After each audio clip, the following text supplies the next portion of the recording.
Love കുറച്ച് feel ആയിരുന്നു ഇപ്പൊ 2-3 ദിവസമായിട്ട് ഞങ്ങള് ലവിലായിരുന്നു. ഇപ്പോൾ ലെവലല്ലേ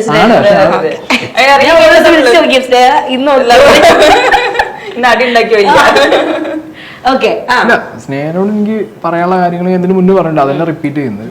സ്നേഹ എന്ന് പറഞ്ഞ വ്യക്തിനെ +2 +1 കണ്ട് ഞാൻ പിന്നെ എൻ്റെ വീട്ടിലേക്ക് വിളിച്ച് അമ്മേനോട് രാവിലെ സംസാരിച്ച് ആദ്യം അമ്മേനോട് വലിയൊരു താങ്ക് യു പറയണം സ്നേഹൻ്റെ അമ്മേനോട്. കാരണം +2 കഴിഞ്ഞിട്ട് ഒരാൾ രാവിലെ 6-7 മണിക്ക് വിളിച്ചിട്ട് മോളെ ഇഷ്ടാന്ന് പറയുമ്പോൾ അവരൊരിക്കലും ഇന്നെ തള്ളി ഇങ്ങോട്ട് വിട്ടിട്ടില്ല.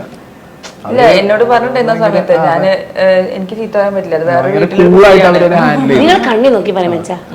അങ്ങനെ അമ്മ പറഞ്ഞത് മുതലാണ് എനിക്ക് സ്നേഹ എന്ന് പറഞ്ഞ ഒരാളുടെ ഒരു ഇങ്ങനെ കഥ പറയണം നമുക്ക് ഞാൻ അറിയാനുള്ള കാര്യങ്ങളോ. അങ്ങനെ തുടങ്ങി നമ്മൾ പിന്നെ ഇഷ്ടപ്പെട്ടു, സ്നേഹിച്ചു, നമ്മൾ കുറേ മൊമെന്റ്സ് ഷെയർ ചെയ്തു, ഒരുപാട് കാര്യങ്ങൾ നമ്മൾ തല്ലും അടിയൊക്കെ ഉണ്ടായിട്ടുണ്ട്, എല്ലാം ഉണ്ടായിട്ടുണ്ട്.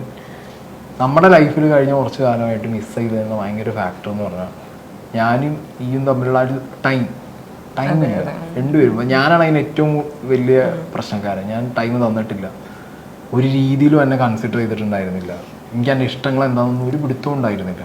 ഇനിയിപ്പോൾ അതൊക്കെ റീകളക്ട് ചെയ്യണം, രണ്ടാമത് അതൊക്കെ പഠിച്ചു വരണം. അതിനൊക്കെ എനിക്ക് ഇപ്പം ഇനി ഒരുപാട് സമയമുണ്ട്, മൈൻഡ് സെറ്റ് ഉണ്ട്. So I am very sorry. അല്ല, ഞാൻ ആദ്യം പറയാം വെരി സോറി. ബിക്കോസ് സോറി പറയുന്നത് ഞാൻ മനസ്സ് തുറന്ന് പറയുന്നത്. കാരണം ഞാൻ വിഷമിപ്പിച്ച അത്ര എന്നെ ആരും വിഷമിപ്പിച്ച് കാണൂല, അത് ഉറപ്പാണ് എനിക്ക്. വേറെ ആരും എന്നെ അത്ര വിഷമിപ്പിച്ച് കാണില്ല. അതുകൊണ്ട് ഇനി എന്നെ വിഷമിപ്പിക്കില്ല എന്നുള്ളത് ഞാൻ ഉറപ്പ് തരികയാണ്.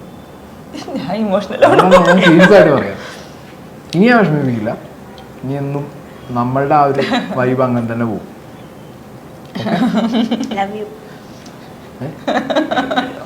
വേണമെങ്കിൽ ഒരു ഉമ്മയും കൂടി കൈ കൂടെ love you. So beautiful. Okay, ഇനി കുറച്ച് കുട്ടി കുട്ടി ചോദ്യങ്ങളേ ഉള്ളൂ. ഇതിൽ ആര് കപ്പടിക്കും അല്ലെങ്കിൽ ആര് കപ്പടിക്കണം എന്നാണ് നിങ്ങൾക്ക് രണ്ടുപേർക്കും ആഗ്രഹം? എനിക്ക് സിജോ കപ്പടിക്കണം എന്നാണ്. അത് കഴിഞ്ഞ അബി. സിജോ ഇല്ലെങ്കിൽ അബി ആണ്. സ്നേഹിക്ക് സിജോ, അബി അല്ല. എന്റെ പക്ഷേ സിജോ പറയാൻ കാരണം എനിക്ക് ഏറ്റവും ഞാൻ കണ്ടതിൽ വെച്ചിട്ട് എനിക്ക് ഏറ്റവും ജെന്യൂൻ ആയിട്ട് സായിയുടെ കൂടെ ഏറ്റവും കൂടുതൽ നിന്നത് സിജോ. എനിക്ക് സിജോ എന്ന് പറഞ്ഞ ബ്രദർ ഭയങ്കര ബ്രദർലി ഫീലാ. അബി എന്ന് പറഞ്ഞ ബെസ്റ്റ് ഫ്രണ്ട്. ഞാൻ പറഞ്ഞ സായി ഒരു പ്രാവശ്യം വിളിച്ചപ്പോ ഞാൻ പറഞ്ഞ നിങ്ങൾ മറ്റേ ഇവര് പുറത്തിരുന്നിട്ട് അകത്തെന്തോ അടി എന്തോ നടന്നുകൊണ്ടിരിക്കുക. സായി അഭിഷേക് പുറത്തുനിന്നിട്ട് എന്തായിരിക്കും പുറത്തെ ലോകം അറിയില്ലടാ. തലപ്പാക്കെട്ടി ബിരിയാണി പോയിട്ട് നമ്മൾ എന്ത് സത്യം, ഞങ്ങൾ ടൂർ പോകണം, തലപ്പാക്കെട്ടി ബിരിയാണി കഴിക്കണം.